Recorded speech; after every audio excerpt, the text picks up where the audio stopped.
Is the Supreme Court too pro-religion? And also, are we at the end of our ropes on this economy? Learn that and more in Good News, Bad News.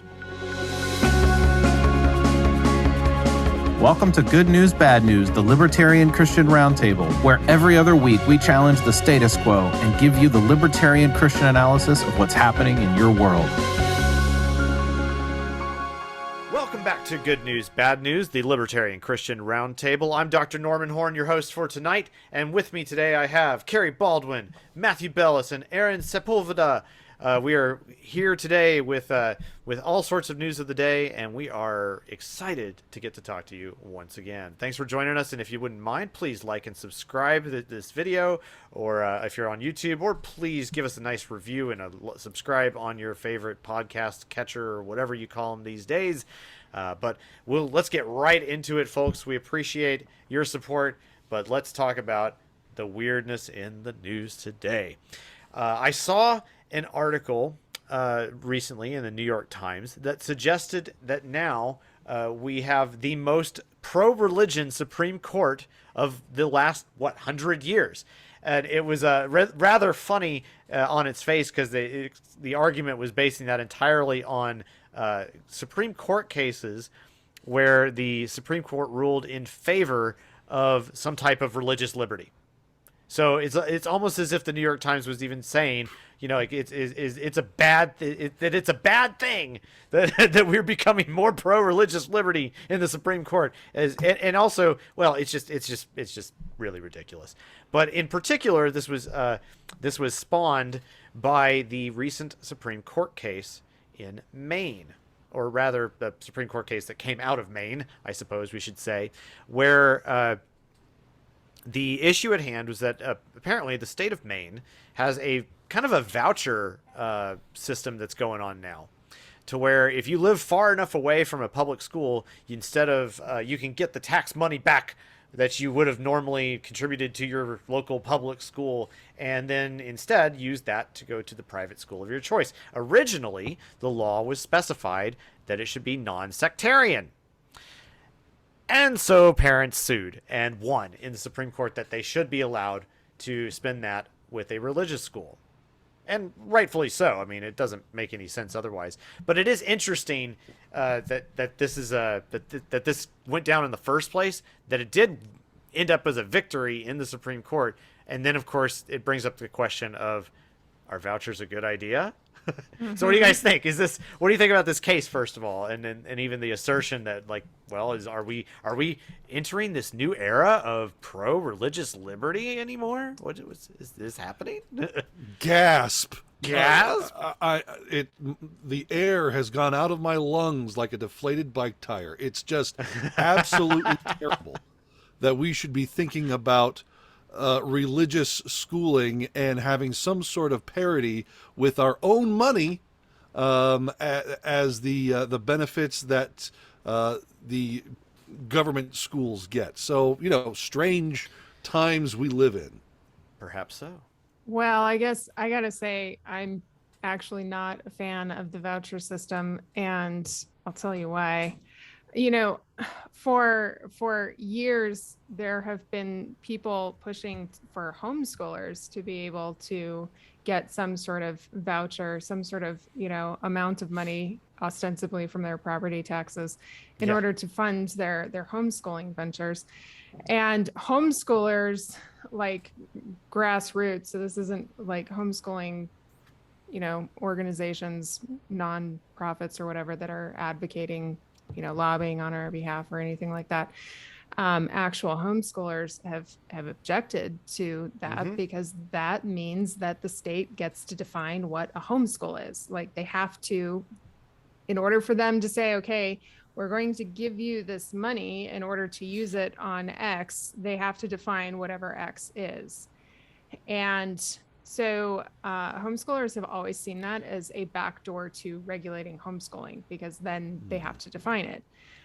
Then they have to say, well, this is what homeschooling looks like. This is what it entails. This is the subject matter that's going to and so I would say that as far as the religious school is concerned, it's the same. I have the same concern about that as I would about the homeschooling angle. Are they going to start defining what constitutes a religious private school, right?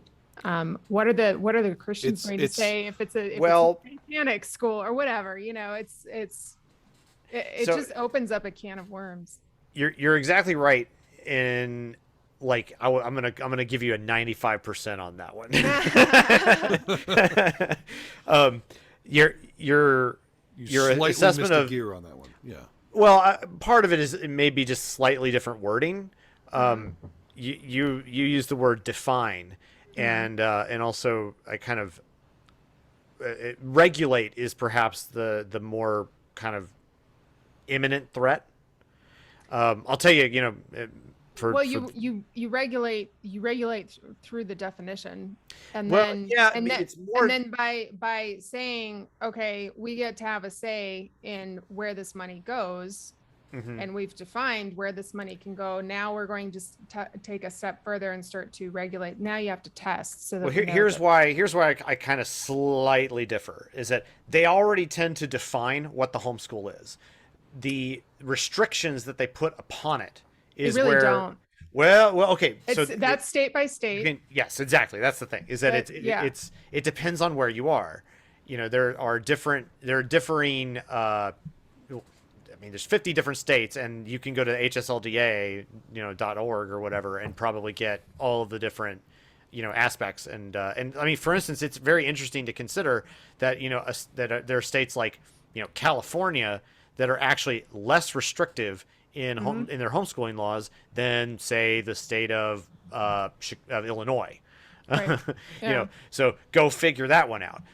Whereas like the most Missouri is actually more restrictive than, say, Texas. And I've lived in both of those states.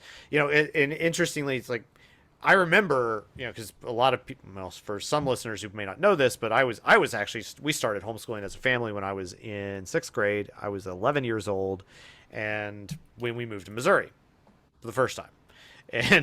And I remember when the voucher stuff started coming in at that, even during those years or those subsequent years in between that and when I graduated high school, and the resistance of homeschoolers to those potential laws. Not because of necessarily that there were going to be changing definitions, but there would be new specifications as to what would be required of them in order to qualify under kind of a definition at that point. Right. And so I think it's just a kind of slightly different terminology I kind of want to use there, because they're going to define it one way or another, because they get to define what a school is, and then they usually make some exceptions for what is a homeschool. But they made, like in Missouri, all you had to do at the time was, if you wanted to say you graduated high school, all you had to do was provide, essentially a syllabus of what you covered, and then provide some evidence of that. And that was it. Like that, then you could qualify as saying I have graduated high school. And then it didn't necessarily mean they might want to see a GED or something like that, but then you also had things like standardized tests, ACT, SAT, and so on and so forth. Well, and I'll just say in New Mexico, New Mexico has some of the it's the least regulated, or one of the least regulated states when it comes to homeschooling. There is virtually no definition. It's just education by the parents. And they do say, well, you have to cover such and such subjects, your typical subjects. Yeah. But that's it. We don't have testing. We don't have, in fact, are you subject to reporting? No. Okay. No, yeah, no reporting. And it used to be that in order to graduate from homeschooling high school in New Mexico, you had to take the GED. They just changed it, which I'm shocked. They just changed it so that parents can just issue a diploma. That's interesting. Okay. At any rate,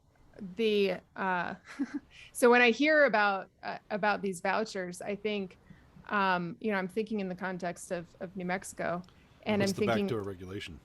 there would Yeah. be in our situation, it would open up the door to regulation definition. Yeah. We even, I mean, our state is very friendly to self-directed learning, unschooling, all of these alternatives that don't look anything like the conventional paradigm.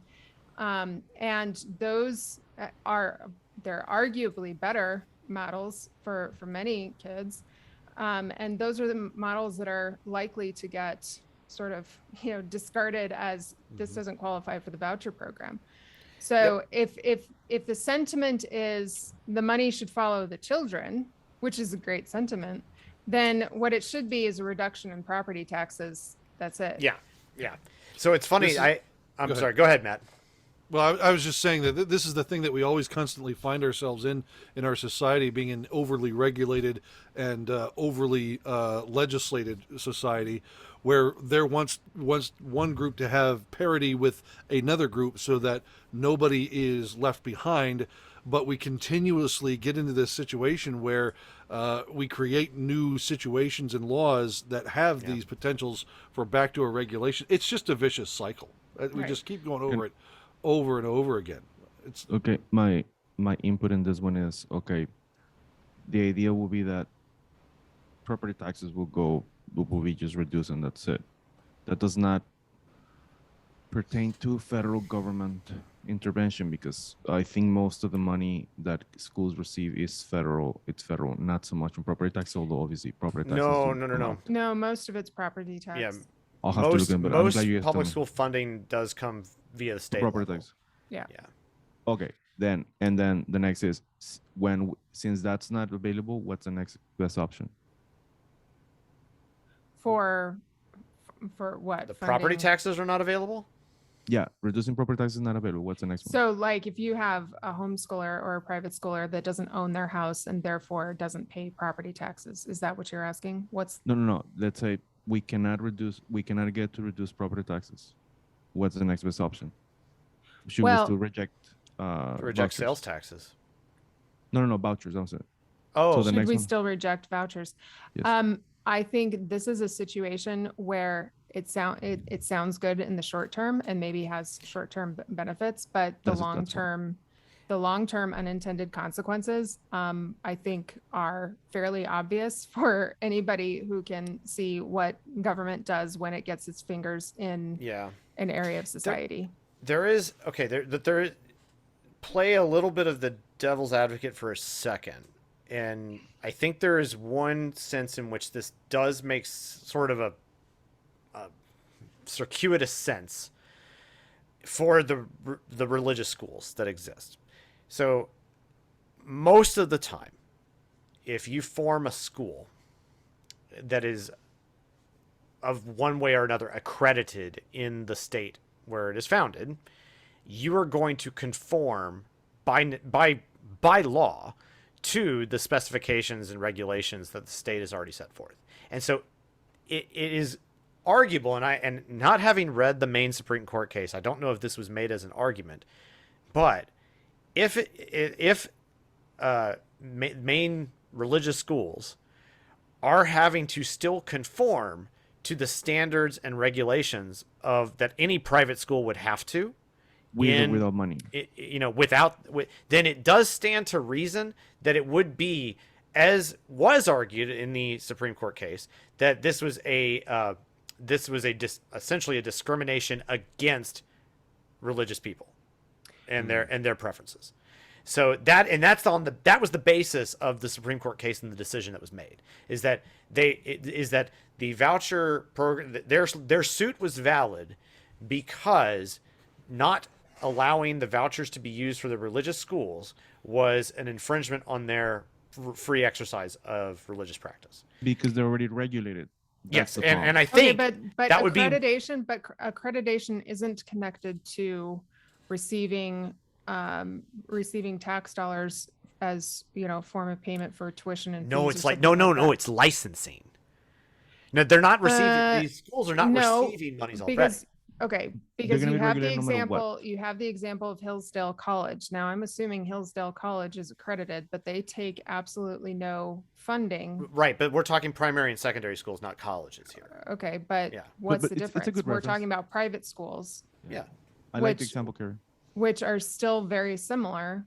You still go through, I mean, my sister-in-law started a private school here. She went through an accreditation. It's a very alternative school, doesn't look anything like the public schools. They had to go through and to get accredited, but they also don't receive any sort of monies from taxpayer. So If if they the res- private schools were receiving preferential treatment, private schools sans religious, non-sectarian private schools were receiving voucher money already, which they were in the state of Maine, There you Mhm. go. then the lawsuit is essentially saying that by they're preferentially acting towards these private schools and thus Mhm. infringing upon free religious practice. It's And- given that Yeah. they already have a Given that it functioning- exists Yeah, in this exactly. manner. That's the key. And because they're already under the specification and regulation and accreditation of the state to exist in the first place, because they have to, because that's how, if they're going to try to have a license essentially to start a Right. school, they have to do that. So it follows from there. So I think Okay. that's kind of the argument, and it doesn't really it doesn't affect why the homeschooler should still reject the voucher. Right, Okay. that's true. But this is only in the sense of that if they're already regulated, if they're already following the accreditation path, but they are being discriminated against by the state, then it stands to reason that they should be allowed the voucher. That makes sense. Yeah. So that's Yeah, that's I see I, that. the way I read at least the reporting on the reporting on the case, because I have not read the case itself. This whole thing really, in a lot of ways, it feels like a gear to pedal forward, but it could just set off a bad chain reaction. Yeah, No, you're kind of right there. It seems like Yeah. seems Make like sure it's you don't setting fall. itself up for a fall. Yeah, Yeah. okay. interesting. Now, Okay. And I was going to when we talk about the vouchers, and I hate that people don't do it, we just have to look at how the universities behave and how the Pell Grant. We can literally just name it. The Pell Grant is a voucher system. Wherever the student goes, that's where $5,000 or so go Yeah, that's a good go point. to. So that I think the discussion has to where okay, long-term effects are going to be this, short-term effects are going to be that. Okay, so let's focus on a real life example is Pell Grants. I cannot right now make any judgment about whether the Pell Grants were a good idea or bad idea or whatever it is. And then Hillsdale, that's a good example. They just chose not to receive any federal grants, and that Or should have loans. some type of advantage or loans. Yeah, well, loans we shouldn't be getting no matter what. So that's Fair that one. enough, but that's the point. Is But how is it that if they start getting those vouchers, which is what the Pell Grant is, that financial aid, they allow the students to get that. How is it gonna affect their curriculum this is and their culture? This is Yeah. this is a very good question, because when we're talking about money following the student, there is this sort of sense that the money coming to you from, that is cut by a government entity, a treasury of some sort, that's not viewed as your money. Like, Yeah, I know right. libertarians see that as that's getting our money back, but nobody else does. They see that as the state is giving me money so that I can spend this on education for my kids. And then it just sets the stage for, okay, well, we're giving you this money. We get to tell you how you're going to spend it. Yep. And there's already this frame of mind that money isn't actually ours. Just as an aside, I think the MMT crowd has been absolutely successful at getting everybody into the mind that the money only belongs to the government no matter what, Yeah. even if they give it It's- to you. That's completely false. I've been posting about it. That's false. The money is a Right. liability of the government. It's actually your asset. You own it. It's not the government. That's just objective facts of reality. Doesn't matter what MMT is. But as you said, the culture right now, in the moment that it is, it's any type of grant. It is interpreted as being government giving you something, and you owe them something for getting that money, although it's yours. And the interesting side of that, and I alluded to this earlier, is you do have parents who do not pay property taxes because they don't own their house. They rent or Well, whatnot. But And that's so- still that that's the not landlord's entirely doing. true though. They pay it in the form of rent. And But and that's even a service that landlord is paying. but even so, that's it's not the renter who's paying the property tax. It's the property owner that's paying the property tax. So But- the landlord is paying that property Well, tax. that's That's But a it's a service that pass landlord through is from providing. the renter. Yeah, just- Yeah, I but understand. it's like saying- I understand the cost is That's a being business. passed. I understand. I don't have a problem with that. I have absolutely no problem with that. My point is with this concept of the money following the student. When it comes to parents who are not property owners, you don't have this issue where they're paying into the property taxes themselves. That is being paid for by the property owner themselves. And if the money is being followed, that money will go back to the property owner. It won't go back to the renter. Okay, just you know, and this because I have personal experience with it with a lot of people here locally. Landlords specifically sell access. Look, I'm gonna pay the property taxes, and therefore, thanks to me, which you're gonna have access to this school and such a school and such a school. Yeah, I don't have a problem with that. So it's the landlords are openly selling that right that they have, which I mean I understand your point that should be the money, but they're selling it already through rent. That's fine. But that doesn't mean that it's going if the property tax comes back to the actual property owner, the property owner doesn't have to give that to the renter so that they can But they finance sold it their already. education. Well, they sold it. in That's my theory, the point. way that vouchers are supposed to kind of work here is that, and this again, this will go completely against like the, you know, people have wildly different property taxes because of the wildly different property values Right. in which I they're get being that. taxed, right? So the rich kid down the block, their family may be paying $100,000 in property taxes every year, but they're not going to get vouchers for $100,000 grand. Like, I mean, No, that's just not going to. But even so, if they're calling this the money should follow the student, and we know that it comes from the property taxes, then the poor families who don't pay property taxes are getting a check cut to them from the state that is not their money. Yeah. So Okay. I mean, so it's just a That's different different. form of wealth transfer at that point.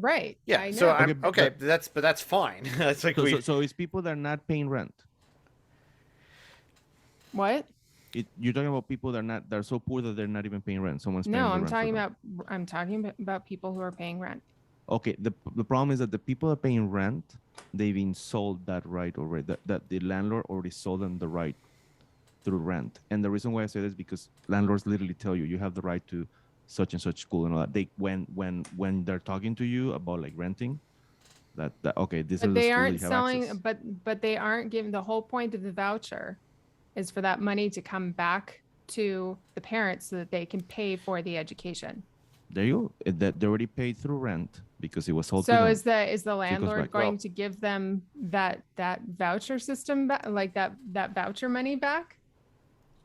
but that's not. But that's that. I think I don't know. I'm kind of- just saying know. that there is something messed up about the voucher system, because you have to think of it as the government's money in order for it to work the way school choice advocates are saying it'll work. I think you're mincing a couple of words. I think that I don't Yes. think follow, but that part is 100% true. That it's that the government also has to like really screw over just a variety of different people in order to even hazard such a system working, and it shouldn't really exist in the first place. And I think that's kind of like the end result here. I remember it's kind of a final anecdote before we kind of move on here.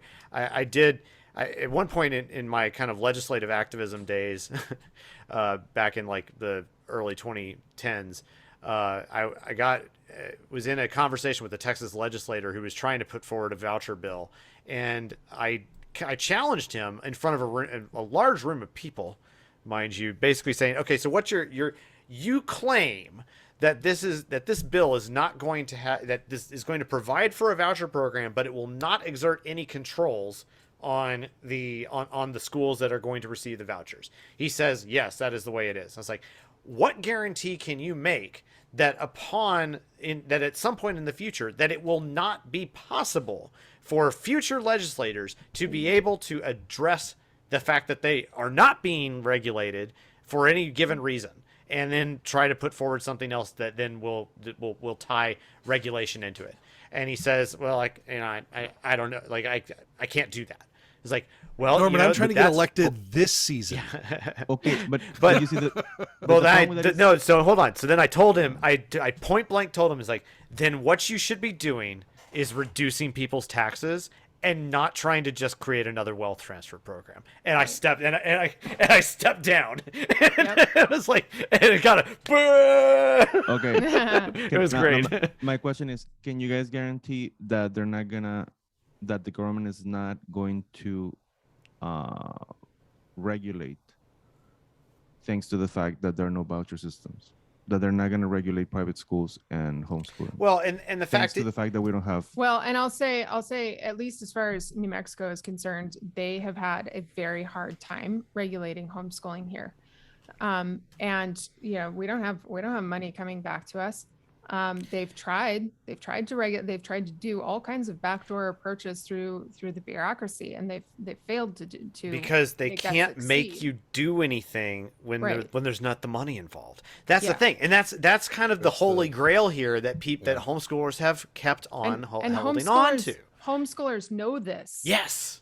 They are keenly aware of the fact that money is not tied to homeschooling, and so they can fight for it. They can because parents' rights will trump the state in that case.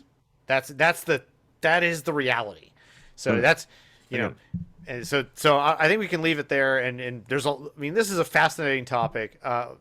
We'll continue. We'll move to the next one. I'll just note that there is a lot of information about voucher programs and research and stuff in the public policy section at the Cato Institute. And so if you really want to go learn more, there's actually a lot there that is you can draw upon. So anyway, we'll leave it at that. Pro and against, right? Yeah, pro and against. Yeah, it's for sure.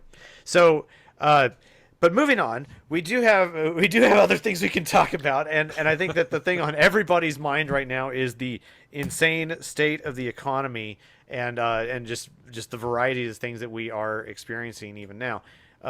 Matt, I think you wanted to kind of begin this with what a diatribe was it? Well, not a diatribe, but I should actually ask you guys a quick question. Do you know the difference between a bicyclist and a tricyclist? No. No, I don't. A tire. Oh. By the way, that is a really cool hoodie you have on I'm just there. saying. People should take a look at an interesting store that they can go to online. Oh, is that from the libertarianchristians.com swag did you store? get that today, man? Possibly. What? Possibly. Huh. So people should take a look. Absolutely. But no, we have an economy that is running away like an overinflated bike tire. It is about to pop and go crazy. Actually, I don't know if you guys knew this, but the Fed increased interest rates again today. Oh, yeah. To try and clear off some of the issues, which we have some people who are all for because they see what the issues are there. But frankly, what's interesting about this is that we live in a time period where there is such a easy dichotomy between two styles of leadership, where you had in the Trump era, it was trying to get to low regulation, trying to get more energy independence out there. Unfortunately, spent a vast amount of money at the end, which increased a ton of spending and put a bunch of fake money into the system. And it was just Keynesianism by another name. increased under the current administration, and this administration won't take any blame or credit or won't do anything to try and say that they might be at fault. Here, just take a listen here. Everybody else is at fault except for this administration. So for all those Republicans in Congress criticizing me today for high gas prices in America, are you now saying we were wrong to support Ukraine? Are you saying we were wrong to stand up to Putin? Are you saying that that we would rather have lower gas prices in America and Putin's iron fist in Europe? And Kerry said, Ooh. Yes. yeah, Well, this is serious, some serious gaslighting here. It is. Terrible I mean, gaslighting. It's terrible gaslighting. It's like, absolutely. okay, I mean, you would think a good economy, which we've had in the past, would be like riding a bicycle functionally, but no. We keep falling off of this wonderful bicycle that we've been given by God of a good economy. Thank right. you, Andrew Carnegie and other industrialists during the turn of the century. But anyway, I digress. But Well- go ahead, Carrie. well, I was just I'm going too to say, upset. Norm had mentioned that this is a false choice. Yes, the false choice is, would you like a war or would you like low gas prices? And it's like, low gas prices, because no, we don't want a war either. Yeah. It's ridiculous, and it's not even our war. Would you rather have your liberty or would you rather have security? You know. It's not even that. It's like, this is But that would be it's would that be kind more of choice, like, though. but it's not even that choice, because it doesn't involve the United States. It was Russia and Ukraine. Yeah. Yeah. It's like saying to your kid, I had to take away your bicycle because the kid down the street talked back to his mother. Right. Exactly. Exactly. We had to punish you. Yeah. It's ridiculous. So, do you want two countries at war with one another, or do you want low gas prices in the country that isn't at war with those? And for those two people countries? who are out there saying we don't know what we're talking about because of the sanctions and all this kind of stuff, hold on, just wait, because it's our own government who put the sanctions on basically our economy. I know it's going over to Russia, but it hampers our economy, so it's still their choice.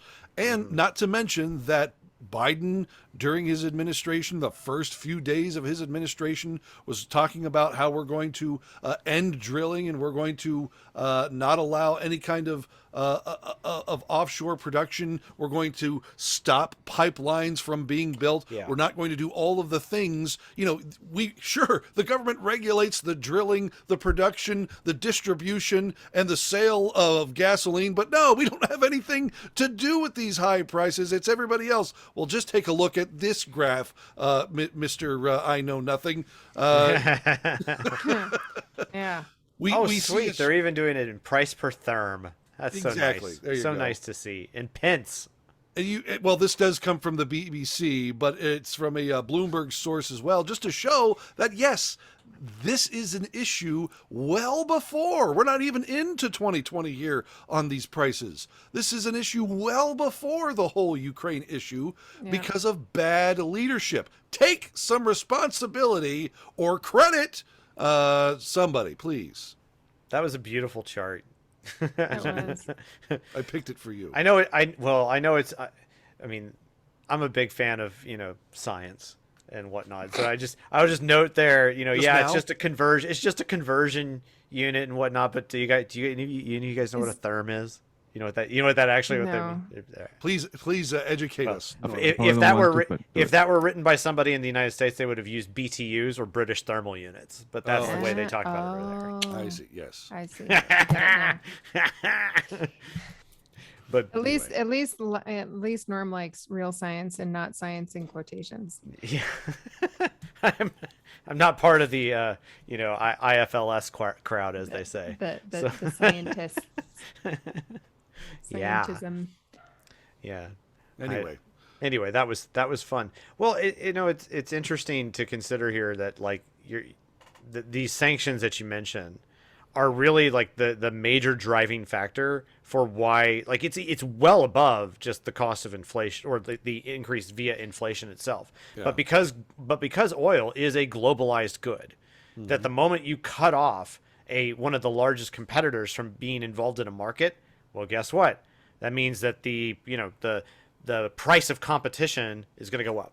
So that's why we see this massive increase in the local price of getting oil into the United States, because hey, you cut off a potential seller from being able to sell. it's going to make it more expensive for everybody. When you do that, you really put the brakes on an economy, and you just topple over the top of them, and you just really need to get a grip. Yeah, I guess you might need to do that.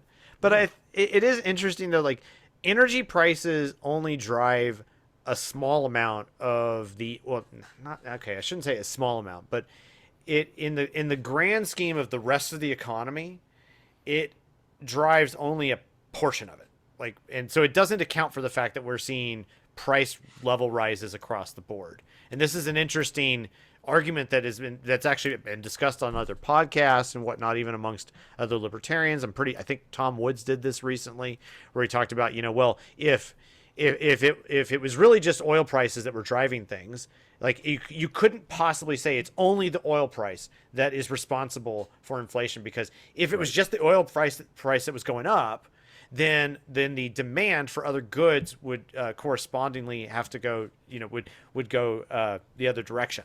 So it's like, but that's not what's happening. So it can't be responsible for that alone. So what is it? What is it, Aaron? What is it?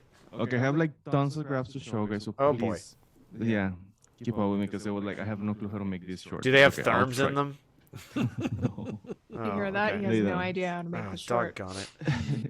Okay, so this is the one and only graph that we need, but we can go into detail. Okay. If you have a supply shock, you would think that this is what would happen. Output would go down. So wait, so supply shock. So there's a lot of goods and services where their supply is going down. Okay. Okay, right? Now, exactly. The red thing is the output. Can you guys see that? Except for the pandemic, you see, when do we start with the problem with, okay, just so you guys know, the inflation is the difference between those two lines. Yep. The difference between output and the difference between spending. The blue one is the total spending, and the real gross domestic product is the actual goods and services available. Okay. When do we see inflation, which will be the difference in between them, to start popping out? It's 2020. Really, that third quarter 2020. Yeah. 2020. Okay. Now, do you guys see any moment in which the red line goes down? No. Only apparently at this very latest stage of like kind of Q1 2022. Yeah. Oh, and spending is way ahead, right? Huh. Right. So That's curious. collapse, that's like 1% in 3 months. So if you want to say that it's a supply problem, yes, let's go for it with the first 3 months of 2022. Yeah. But that's it. Everything else is monetary. That's it. Because we don't have a collapse in the production of goods and services. We have a tremendous increase. You guys, you see the blue line? Yeah. Tremendous increase of spending on everything, literally on everything. And how strange, the price of everything has gone up, and the supply of everything has not gone down, except for the last 3 months, about 1%. So our 8% inflation, 1%, okay, you can give it to a supply shock in the last 3 months. But what about the inflation at any other moment? And what about the other 7% that inflation that we have? It's all monetary, because there's a huge amount of money that people are actually using to go and buy stuff, mainly the government. Yeah. And nobody, including the government does not want to reduce spending. That's why the Fed has to raise funds, raise interest rates, so that there's some type of spending coming down, which usually what happens is they raise interest rates, and certain markets such as housing and cars and the automotive market, where the demand, the purchasing depends upon loans, that one comes down a little bit, so that real resources can go into the other markets, into the other industries. Now, if the government would actually bring down their own spending, we would not have to raise interest rates at all. And I'm just using plain neoclassical economics. We can go more into all the Austrian stuff that we have. On top of Where's the line that talks about greedy oil CEOs who are punishing people for riding bicycles? Okay. So look at this, and this is the one that I like to use. Like, okay, look, Hang on, I want to, Aaron, I want to reiterate something for our audience that you pointed out. if if the government reduced its spending, then we could see prices go down. Is that what you said? It's just simple as that. There will be less spending on the same amount, and that's the whole point. We have exactly the same amount of goods and services that we're supposed to have. If you notice, there's no negative after we get the recovery at the beginning of 2021. There's no collapse. There's a little slowdown, if you wish, at the end. But the point is, why? Because there's a lot of money being spent. That's the key. It's not just the money supply, but it's the money that is being spent. It's so high that obviously if you have a limited supply, and even the Fed actually said that, you know what, guys, we have a supply that is very limited, and we're going to try to lower spending a little bit. Okay, yeah, but because the government hasn't done it.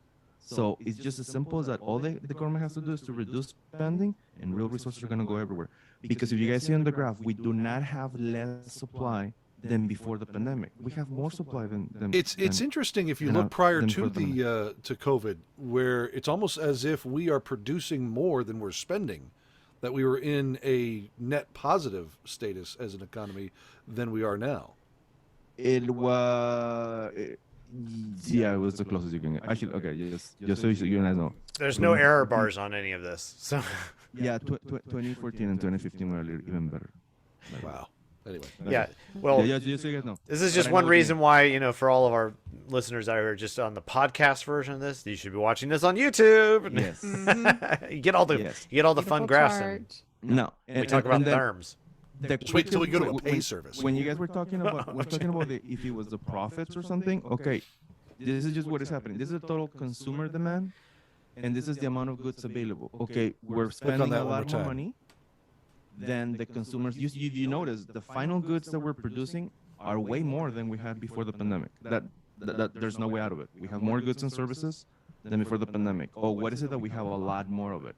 A lot more spending. Yeah. A lot more spending. That's it. There's no, like, think about this. You open a business, you are just a regular business person, and then some way, somehow, you have a limited supply you can provide, and then you have 27% more customers. What are you gonna have to do to prices to choose who to sell it to if you have 27% more customers? And they're willing to pay you because some way, somehow, they have a lot of cash, a lot of money on the bank that someone send them as stimulus checks. Well, gee.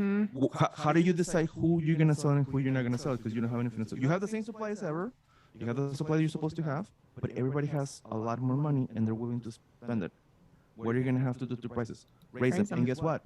And now that the cost of production is rising and is catching up to even corporations, which I tend to not like to support in the very least, even they're suffering right now because their cost is catching up to them. Because now everything's more expensive. It's not just there's more money. Everything is expensive, including oil, including workers, including absolutely everything is becoming more expensive, and their profits are actually kind of coming down. Now, Right. the second topic I wanted to real quick, guys, it's the Austrian point that people should stop being obsessed with having low interest rates because we honestly don't need them. There's absolutely no need to have low interest rates because employment depends upon a bunch of other stuff. The health of the economy just depends upon, yes, when people consume less, we want that flow of money to go into investment, and that has to do with healthy banking system, not with overflown banking system. They're very different things completely. Now, I want you guys to look at this. 2016, from 2015 and on, interest rates go up, and everybody, oh, we're going to go into recession. The fact that you have no gray line in there, gray bar, that means there was no recession. Look at the amount of employment. And this is that's what I'm saying, please. Oh, there you go. 2015, interest rates go up, contractionary policy, everybody freaking out. What happened to employment? Went up. Absolutely nothing. And we were having super high interest rates relative to before because we had like 10 years of almost zero. Yeah, almost nothing. Why? Because interest rates do not determine, inflation does not determine employment, and even interest rates do not determine employment. It's just a flow, a healthy banking system that gets people savings. When they reduce consumption, they get it to investment. That's all we need, and we just need a stable gross domestic product. Now, then again, if you want to make it more this is the production of goods and services of lately, positive, positive, positive, positive. The only time that you could a little bit say there was a little contraction was in quarter one. That's 1.5. Okay, out of the 8% inflation, you can say that we still need to explain 6.7, 6.5. Well, in it's the last the 3 months. delta. That's it. It's the big delta between Q4 and Q1. So yeah, you say the negative 1.5%, but that's again, that left axis is compound annual rate of change. So you have to explain the whole delta. So it went down. It did go down. What? And that data is even better. When you do it from year to year, the data is even better because we don't have a collapse. We actually have increases of production because we're at a higher. From year to year, we have an increases, which means what? The problem is fiscal expansion. Yeah, if you're using like a 12-month trailing average or something, then it's going to look different. But yeah, you still have to. Just so you know. Yeah, but the nominal difference of the quarter itself is like the delta it is concerning because it is it's a big delta. It's a big change. No, that's what I'm saying. That quarter you can still say, okay, now we finally have a supply problem. Those 3 months, which if you ask me was pretty obvious. We had the worst air supply shocks. There's no way out, and we knew that. But obviously, if we don't have expansionary fiscal policy backed by expansionary monetary policy, you're not going to see prices shoot up to the sky. Why? Because people are going to have to be careful on what they spend. But if there's expansion on everything, well, okay, then people are just going to pay any price, and then prices are just going to fly, even in that situation. So yes, the only time where we can actually talk about a supply problem is the quarter of 2022. Outside of that, all throughout, what do we have? It's nothing more than tremendous amount of spending by expansion in fiscal policy backed by a huge monetary policy. Yep. There's no way out. People have to stop it with the supply chain stuff. We have the supply that we were supposed to have with or without the extra spending. We are exactly where we're supposed to be. The government just needs to halt their spending. Yes. Hit the brakes, front and back tire both. Absolutely. Yeah. All right. Well, I think that covers it for tonight, fellas. That was a really stimulating discussion, to use yet another bad pun, per se. But oh, come on, guys, really? Did I have to explain? Ah, jeez, I'm begging for laughs here. All right. Was it a little too tiresome? Oh, ooh, that. Okay, you win. You got it. All right. Well, we're glad all of you guys have tuned in yet again for Good News, Bad News. Again, please like and subscribe to the video or your podcast, and stick with us to next time. We're gonna have a exciting next few weeks here. In the next, if you are still on the fence about it, maybe you should grab a bike and wheel your way on over to Freedom Fest in a couple of weeks, where you can find us all. We're going to have a wonderful table. We're going to be talking with all sorts of people. If you want to grab a beer with me and Matt, it's going to happen. It's going to be fun. And don't ride and drink. Yeah, we yeah, exactly. You don't want to fall over. No beer biking allowed. But all good. There. Oh, okay. Well, there he goes. While we try to recover Matt here, we will wish you all a very good night. Hope you've enjoyed this. We'll catch you next time.